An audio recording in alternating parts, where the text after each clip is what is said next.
tonight, taking on the snacks tax. The NDP wants the government to stop taxing certain food items to make things more affordable for people. This does not make sense to me. Also, back for season 2.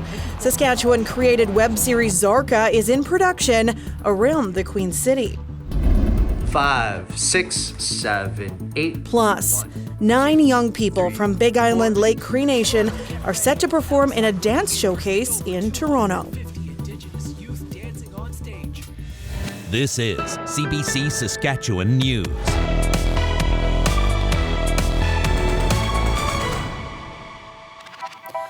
It is Tuesday, May 9th, and the CBC Saskatchewan News starts right now. Good evening, and thanks for joining us. The opposition NDP is calling on the provincial government to scrap the so-called snack tax. These granola bars here, and this is a package of 5 that is taxed. The same very granola bar, so it's not a matter of like different food quality or something like this. Package of 6, this one isn't taxed. NDP MLA Trent Wotherspoon says the province's PST on certain food items doesn't make sense. The province added the PST to prepared meals and certain grocery items in 2017. Wotherspoon and opposition leader Carla Beck did a bit of a show and tell this afternoon. They say the PST needs to be removed on certain food items. For example, rotisserie chickens are taxed. Raw chicken is not.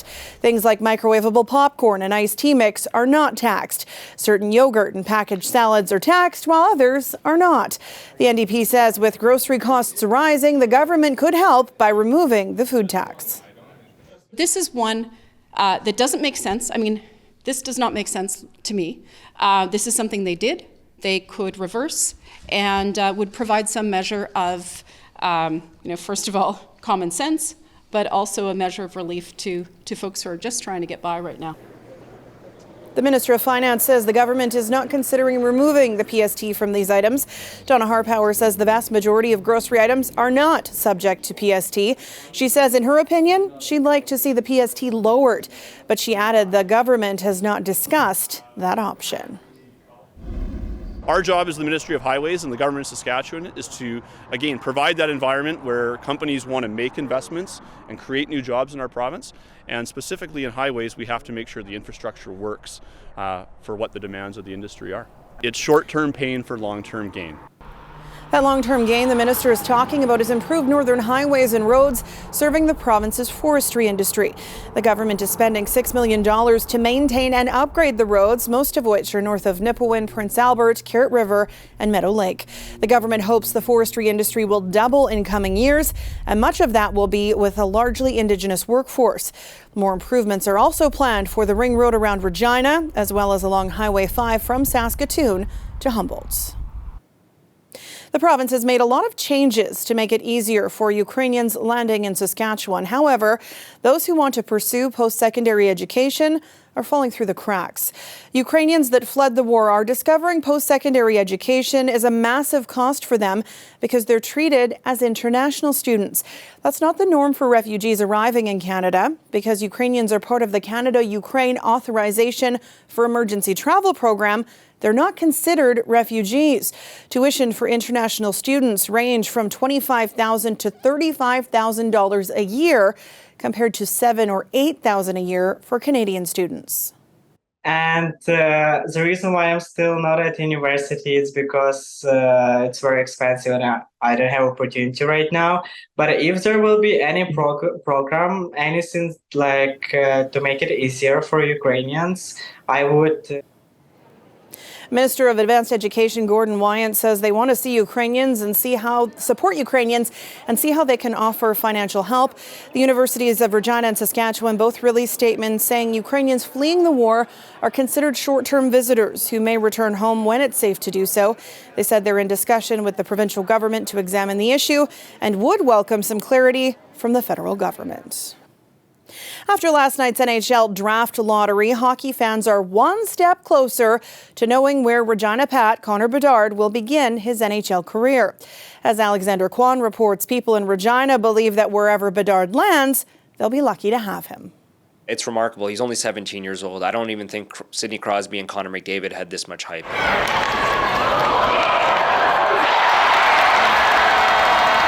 Connor Bedard is the next big thing in hockey, and for the last 2 years he's called Regina home, playing for the local junior hockey team and serving as the team's captain. His skill has made him a highly prized prospect, and they even helped him to break records for Canada's World Junior team. Bedard, a little bit of speed. Connor Bedard walking in, backhand try, scores! It's not just Bedard's all-star talent that has made him so valuable to the Regina Pats, according to Daryl Davis, a local sports writer. He did all the things they asked for him. He'd show up at the Outdoor Hockey League. He'd show up to school visits. He'd sign the autographs that needed to be signed when kids were brought into the dressing room and teams were brought to the dressing room. He did everything right. He tried to be a member of this community. But the captain's future is now coming into focus.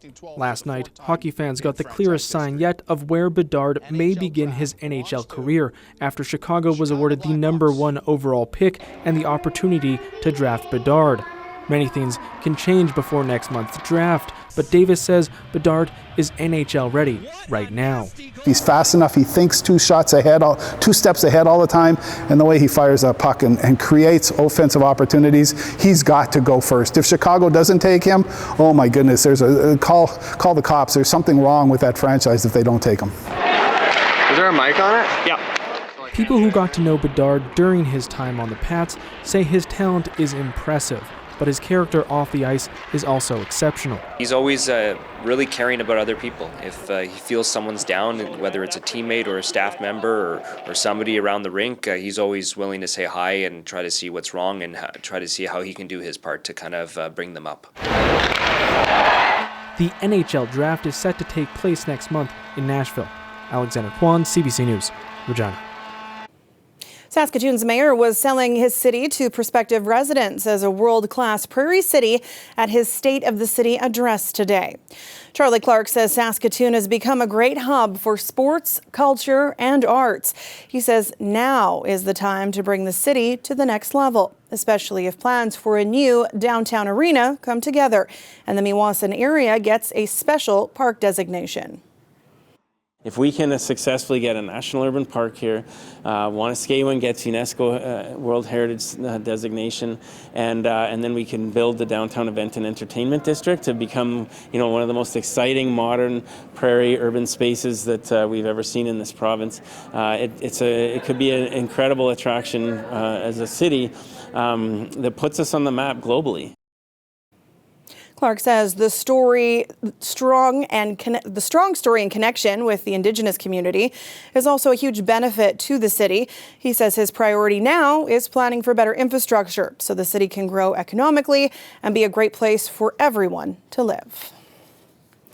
If you're in Regina, you may have noticed film production crews around the city. The second season of the Saskatchewan-made show Zarqa is currently filming. Today they worked on a scene near Candy Cane Park. The show is produced and directed by women. The leading lady, Zarqa, is adding director to her resume this season. She says she's excited for more of her character's chaotic, hilarious antics. I just think it's hilarious that people are like, well, who will she pick? Who will she pick? How could they have ended on like a cliffhanger like that? They just left us hanging, and then people just calling me up and going, I think she should pick this person. I think she should pick Brian, or I think she should pick Yusuf. I didn't realize how emotionally invested people can be in a television character. So I think it's just hilarious that people are just waiting for second season to come out to find out what Zarqa will do with her life. Nawaz says fans can expect the second season later this year or in early 2024. You'll be able to find it on CBC Gem. That's also where you can find season 1. Directors say viewers can expect more of the show's signature cultural jokes. There is that culture clash, between Muslim culture, between white Canadian culture, even Indigenous culture, and just making fun of one another, making fun of the stereotypes that we hold against one another. I think that's one of my favorite parts of this series is being able to laugh at ourselves, being able to not be serious all the time about the differences that we hold. Saskatchewan recently received $900,000 of federal money for training and mentorship of aspiring media production workers. 20 of those trainees are on the Zarqa set. Nawaz says she's thrilled to have the next generation of film workers on the production. We'll be back after the break.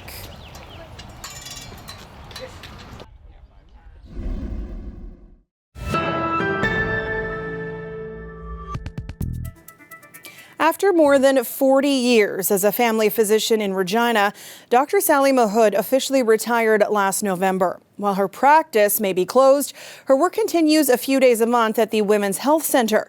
I sat down with Dr. Mahood to talk about what drives her to continue all these years later. When I work at the Women's Health Centre, I see patients from all over the province who've had an unplanned unwanted pregnancy, which is something that happens to, about 1 in 5 women in our province and in Canada. 1 in 3 women need an abortion sometime in their lifetime.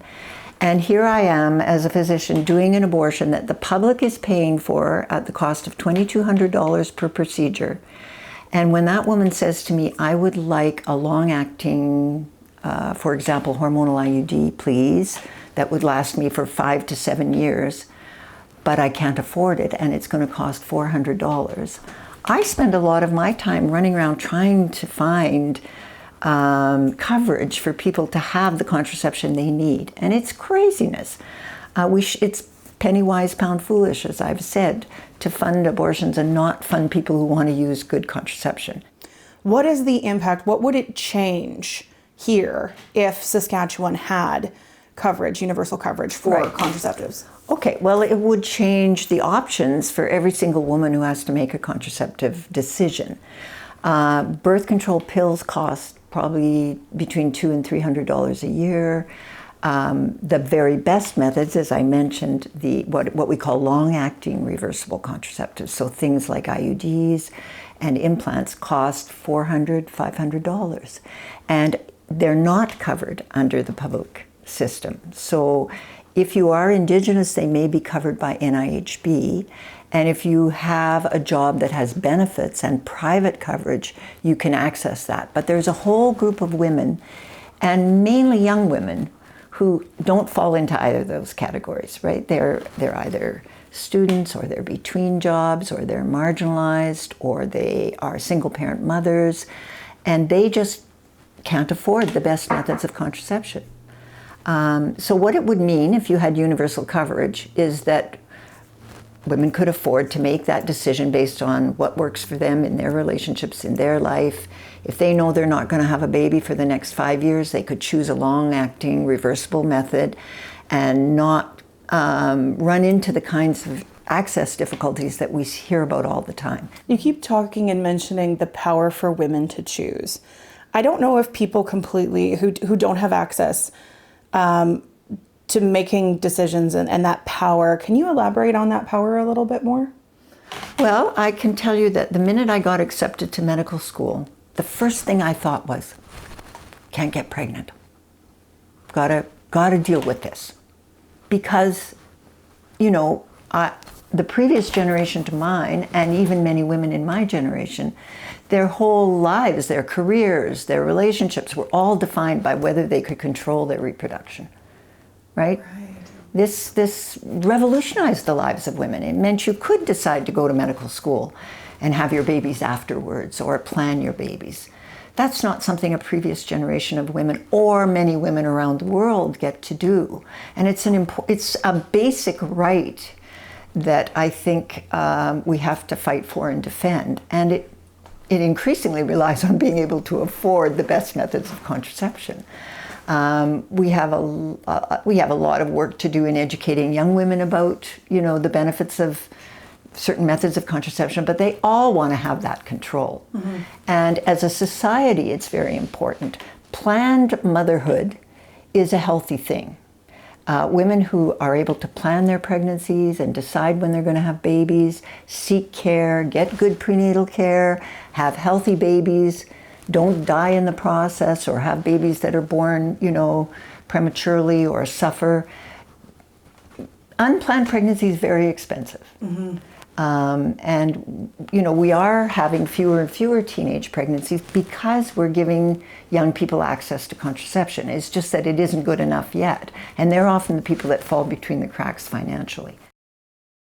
This weather update is brought to you by Crestview Chrysler Dodge Jeep Ram, proud member of the Capital Automotive Group.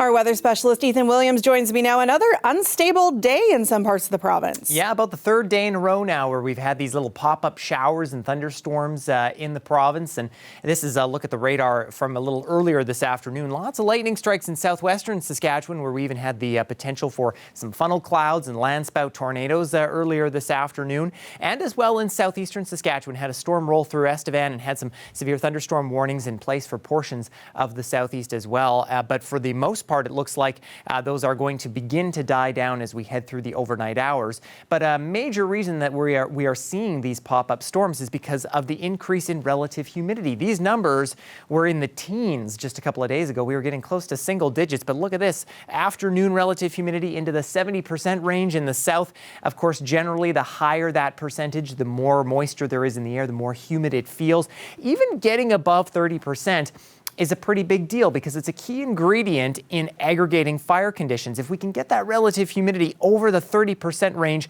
and of course we've seen temperatures lower than 30 degrees and winds less than 30 kilometers an hour, we will see that reduction in fires starting up. And we have noticed that today. The number of active fires have been dropping in the province, the number of uncontrolled fires also dropping as well. But having said that, the north of the province still under a high risk for fire development, and that'll likely be the case over these next few days. South and central, the rain has helped somewhat, and I think a little bit more moisture in the coming days and hours here even will be helping that even more. Again, after midnight, we should be seeing the threat for showers and thunderstorms start to diminish. Definitely in the north tonight, I think we'll be remaining mostly dry. But again, tomorrow, we're seeing a resurgence in storms, and we're looking for some of those to be just mostly isolated, maybe some small hail once again. Even the north, we wouldn't rule that out. I think the far north is going to start to benefit from some high pressure, which you see is really going to start moving in on Thursday. Southwestern Saskatchewan, though, getting a little cloudy in anticipation of a low pressure system moving through. And in advance of that, we are going to be seeing winds staying on the light side these next couple of days here.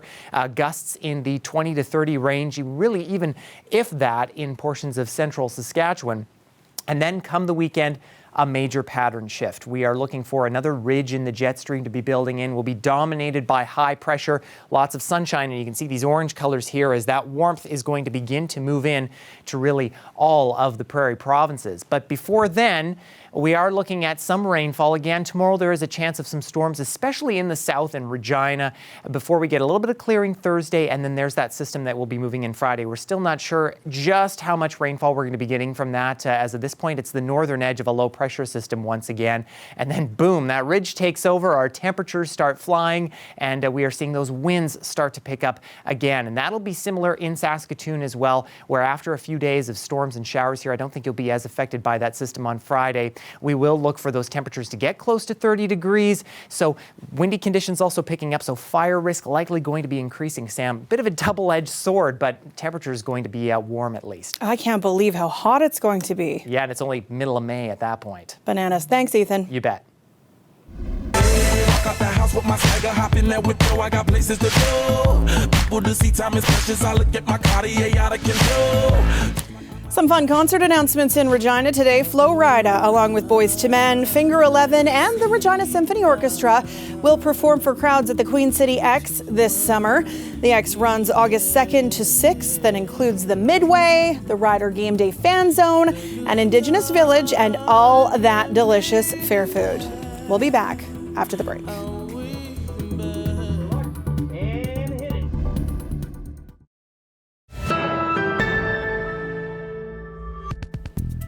This weekend, 250 young dancers from Indigenous communities across Canada will be center stage in Toronto. A group from Saskatchewan has been preparing for 8 months. As Louise Big Eagle reports, the event is about more than dance. 5, 6, 7, 8. Young people from the Big Island Lake Cree Nation are getting the chance of a lifetime. They're from one of the 13 communities across Canada chosen to be a part of Outside Looking In, Canada's largest Indigenous youth performance, which takes place in Toronto. This will be 17-year-old Little Demaray's first performance with the program. She wasn't able to go last year because of COVID restrictions, but she is looking forward to representing her community in Toronto. Growing up, I have never really talked about me or myself or I never just talked in general. So being able to express myself and communicate through a way that isn't words, I find very reassuring and comforting. 17-year-old Deacon Lasas performed in last year's performance. He is one of the 9 teens accepted in the program from the Cree Nation. He is looking forward to seeing his friends that he made last year. I just wanted to try something new and wanted to get outside my comfort zone and just wanted to see a change. Like I seen some of my friends were doing it, so I wanted to join them. And it actually changed my life. It like changed their life too. Megan McGill is also part of the Outside Looking In program team. She has been traveling to the community to work with the dancers. The OLI dance program itself is our flagship program. So it's the one that every community kind of starts with. And it's basically an intensive high school accredited program that the students use dance to help empower them, build self-esteem, and kind of just learn different types of life lessons throughout it. So there's certain criteria that they have to kind of meet over the course of their school year. 6 and 7. To be considered, dancers must attend school regularly and be committed to attending weekly practices. Nice job. All their hard work will be shown to the country this weekend in Toronto, with their very first group performance taking place on Friday. Louise Begeagle, CBC News, Regina.